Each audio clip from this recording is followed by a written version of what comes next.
a history and mass violation. That's the theory, yeah, from UN. But I want to little bit talk about this. Like we know in the theoretical there are four pillars of traditional justice. The first is right to truth, the establishing of truthful account of mass human rights violation, and then the other one is right to justice, is holding those responsibility for mass crimes accountable through judicial proceeding, and also right to reparation, repairing the lives of victims and their families through symbolic and material measurements. And also the last is guarantee of non-repetition, reforming various institutions to guarantee that the mass violation of the rights of individuals and communities would never occur. But actually, this is not a step-by-step, guys. So it's not like step one, we need to go with the right to truth. No, but this is the holistic and sequence approaches that also in order the contextually appropriate and sensitive to gender inequalities while strengthening transformative social movement. So this is like this is like a village to develop or making justice and reparation and all the holistic things that a country need to have. So we know that many Asia countries has faced a history of mass human rights violation. We just heard from Sam about the intergenerational learning, but then paired with the weak mechanism for the judicial accountability. In response, both judicial and non-judicial mechanism have been established in several countries during period of transition. We can see, I will share later about the which country that is actually doing the TJ processes. So mechanism are part of the TJ approach, systematically or massive violation of human rights that both provide redress victims and creates enhanced opportunities for transformation or political system. So actually TJ is need to be also a collaborative processes between the state and also the victims. So you want to if you want to read more, you can go slide to Ajar website and looking at this research about victims agency in the face of the impunity. So this is like Indonesia experience to see the positioning of the victims in the transitional justice that is actually Indonesia do. So yeah, this is the things that apa namanya what Asia country do in terms of the transitional justice mechanism. So for the truth commissions in Timor-Leste, they have CLVR, Commission for Reception, Truth and Reconciliation. Even in Thailand, they have Truth for TRC as well, Truth Reconciliation Commissions. In Philippines, they also Transitional Justice and Reconciliation Commissions. In Indonesia, we have Aceh TRC. They also have in Sri Lanka also have Office of Missing Person, South Korea, and also Nepal to talk about the even for the judicial one, the tribunal, they also serious crime unit in Timor-Leste, and also the ECCC in Cambodia, extraordinary chamber in the court of Cambodia. And also in Indonesia, we have ad hoc human rights court, but there's a lot of critics and also result about that not really enjoyed by the survivors community. And also in Bangladesh, they also have a national human rights court. For reparation, in Philippines, they also have a victims claim board. And in Sri Lanka, they have Office of Reparation, and in institutional reform, they have like several actions when the Aceh conflict happened, like the disarm, demobilization, and reintegration in Indonesia. So, what is actually the challenge for the TJ in Indonesia? So we know that on the paper, we maybe like for Indonesia, we maybe have a lot of a law, or we have a lot of advocacy for that. But then we also see that a lot of key challenges and trends that for the first is the non-independent or politicized judicial systems, and also limited or lack of national human rights mechanism. Another thing is government failed to implement the recommendation of National Human Rights Commission, or institution, or truth commissions, and victims or survivor of human rights violation were not fully protected while perpetrators back in the power. We also see that lack of human rights international standard setting in the region. We know that in Asia, ASEAN, we have ICHR, but we know as well that they don't really have a significant work to working in the human rights uh, uh, context, and also unable and unwilling to proceed the past abuses. So this is like a pattern that we Ajar see as a key challenge and the trends. So what is actually Ajar doing is we have this approaches called unlearning impunity.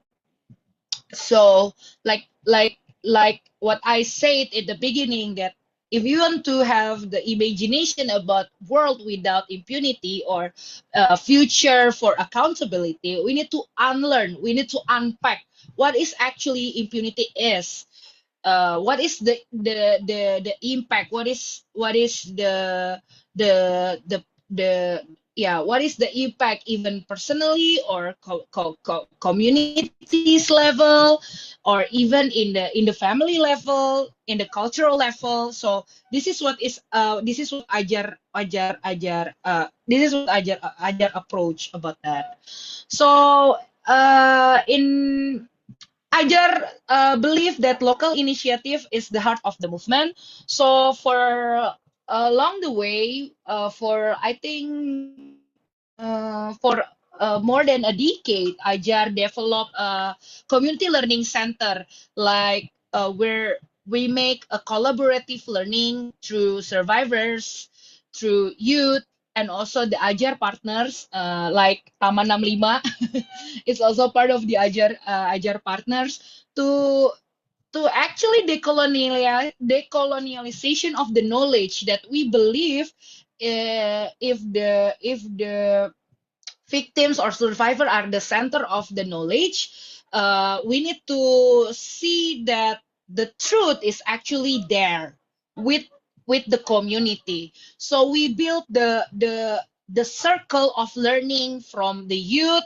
and also Ajar make facilitation tools, facilitation processes, to understanding the the impunity itself, because we've been tired, and we not really believe in what state do, right? Like, we know, how can we believe, like in Indonesia context, how can we believe that Indonesia government right now, who the president have records, and then also how can we believe that they will give us the narrative about what happened in the, like, for the example, for 1965, if they're part of the perpetrators. So we need to be decolonizing our knowledge as part of our positioning as our movement. So this is like a political position of the survivors, and also the civil society, and specifically for the youth. So this is also actually using the transitional justice framework to work, because we cannot see truth if we not really hear the survivors. We cannot imagine the justice system if we didn't hear the survivors what they want.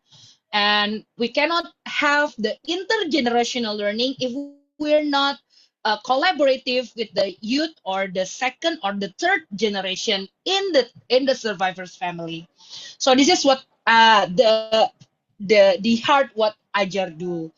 So for us, learning process is opportunity. So maybe it's also quite similar what Sam doing in terms of the intergenerational learning. We know that sometimes youth it's really have a token, yeah, like, so this is your role as the youth to continue our movement. But for my opinion, it's a it's objecting the youth that they need to uh, continuing the movement. But for me, we can have a different point of view that youth can be a transformation agent, not an object but a subject. Like Sam said before, that youth need a meaning, so we need to give them option of the meaning. Then what we doing, we ask youth to collaborative learning with the survivors, because the victims or the survivors, because the knowledge is in there, strengthening the survivors learning circles and focusing on access to justice and social services. So it's like a make support and working together as a critical allies of the victims. And then we need also, because we see that the cultural impunity also happen in our context in our daily life, and who is the actor is a public. So we need to also collaborate with the public. We need to develop a strategy to engage the public and local officials to actually make connecting, because we believe the interpersonal relation is actually the heart of the human rights itself. So maybe in the terms of the state or the yeah the state responsibility, we see like very negative way, because a lot of them is not really working out.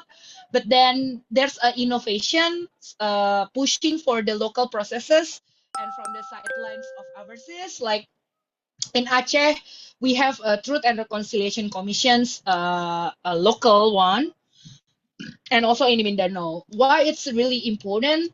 Because we can see the blind side that can work for the survivors community.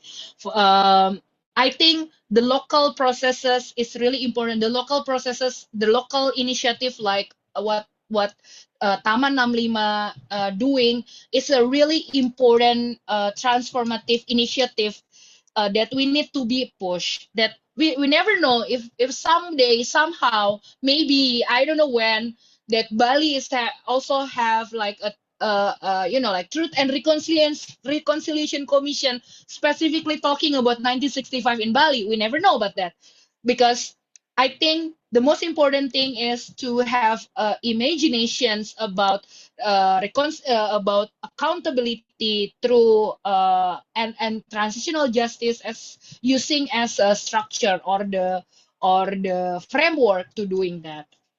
So yeah, I think the local is the important way. So Ajar also making a network of accountability. We believe in south to south learning.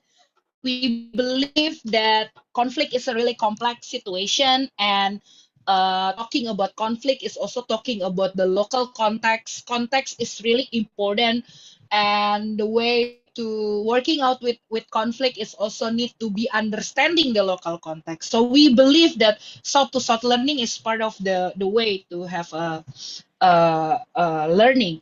We have a Transitional Justice Asia Network is an Asian regional hub transitional justice expert which aim to facilitate learning and knowledge building on transitional justice and accountability initiative across the region. This is the place that people all over Asia who work in transitional justice can share their innovations and hopes together, because if we believe in the system thinking or system problem, we believe that Asia is connected. uh, it's very connected because we are in the same continent, right? So learning together and understanding the different contexts is really important, and sharing knowledge and resources is really important to still working in the transitional justice network. Another initiative, CSO initiative for accountability. It's maybe you guys know about Milti Alliance. So this is a alliance for support the Myanmar, our fellows in Myanmar. So milk tea alliance is because ASEAN people really like the boba milk tea. I think it's Taiwan also like the boba, yeah. But then maybe you guys can be our alliance, milk tea alliance. So this one, this photo is actually bike for Myanmar. Many Indonesia really like cycling. So we have like a peace movement, peace protest, peace solidarity, using the bicycle to going to the streets. Uh, we also work in the EU and ASEAN CSO forum, and uh, as well as ASEAN people forums, who actually being one of the annually meeting for all ASEAN people, uh, ASEAN CSO who work in the human rights or any other issues. There to actually looking at what is the idea, or what is the future about ASEAN, and also siblings, Southeast Asia's blinks, like siblings. This is happening when in August, like last year, 2025, when the big the massive protest happened in Indonesia, and the all over ASEAN, like Malaysia, Philippines, Singapore, they supporting the Grab by the online taxi bike, supporting them to give the food to support the protest. So we can see that a lot of initiative that we see that, even though the state is lack of capability to ensure that the transitional justice happen in each country context, but then we as a civil society organization is actually more creative, because we still believe that people power that connect can make a transformation in our region. So we also in but also in ASEAN context, in Southeast Asia context, we also rethinking about ASEAN non-interference and consensus principle, because we know that in the state level, that people still no, I mean the government still, they really, it's very political, like they don't really, very diplomatic, but then after, like for the example, talking about the Myanmar things, that we know that there's a lot of human rights violation there. Many of our friends being kidnapped, and also the conflict there and genocide of the Rohingya. But then ASEAN not cannot do anything because there are no interference and consensus principle. So we need to rethinking the ASEAN to have a strong positioning and strong point in terms of human rights. So this is the actually our this is like my reflections for these sessions, like how we can sweep the political will in the Asia country regarding the regarding to accountability in our region, because like Termana said that the lack of accountability or the impunity is still happen because there are no political will from the government. But if we see the in the civil society context, we done a lot. We really done a lot. But then the power struggle is there about the politics. So we need to figure out how can we swift the political will in the Asia, specifically in Indonesia, regarding to accountability in our region. I know in Indonesia right now we see that, oh my God, it's really difficult because this is a Prabowo role. But then maybe we not see the blind side yet.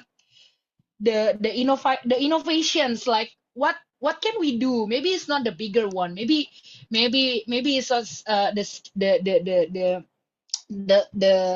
the little the little steps, the baby steps again after 26. But it's okay, right? We've been do new order. But also I've been also thinking, is the movement sustained? Like, I know our former activists became together in this regime. Like our mentor being in the system, in the country. But then also so how we can sustain the movement. And then after this is also what we think, like to sustaining the movement, we need to see movement as an ecosystem, like we understanding the role. Like for the example, Ajar knowing our positioning, we cannot be like contrast, like in being a frontliner talking about Fadli zone every single day and naming and shaming Indonesia and everything. But then Ajar really know that, okay, contrast, we support you, we 100 support you. If you want to ask Ajar to become one of the allies, let's go, let's do it, because we cannot do that.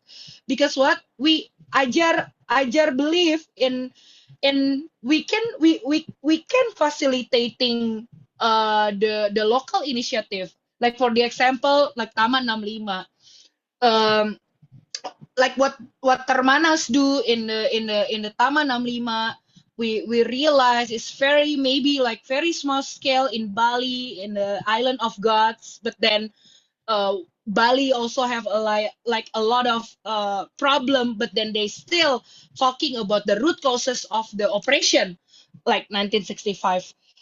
It's very small, but then it's very strong positioning. So we think that we need to showing Taman 65 with the other initiative, because Indonesia is very big, Asia is very big, and our state or the perpetrators didn't want to have they don't want us to be connected. So we need to believe that we need to have a movements ecosystem. So maybe in Indonesia we have like this, we like this session for for me, I really know that, oh, in Taiwan there's a Sam and the other gang working for that. And we also thinking to sustaining the movement, we need also looking at politics of care. What is politics of care actually? It's like after we understanding the after we understanding the okay, this is the last point ya, sorry Amira. After we understanding our role, the politics of care is actually the things that we need to caring ourselves, we need to caring our friends, there's an act of caring, like simple things that make everything happen, or make everything sustain. Like for the example, to look at yourself, okay, maybe this is too much, to have a break for a little bit, or maybe checking on your friends. So this is like it's like the so this is like a solidarity that is not jargonistic, so it's like an act of solidarity. Like we can checking on our friends about the revolution that they make, about the movement. It's also looking at the very domestic way and celebrating the little things that actually been and also seeing a movement is not only about the victory, but it's seeing the movement as a resilience of ourselves to be still a human. So yeah, I think this is my last point that can I can share about the movement, and specifically CSO in a accountability situations. So yeah, thank you guys for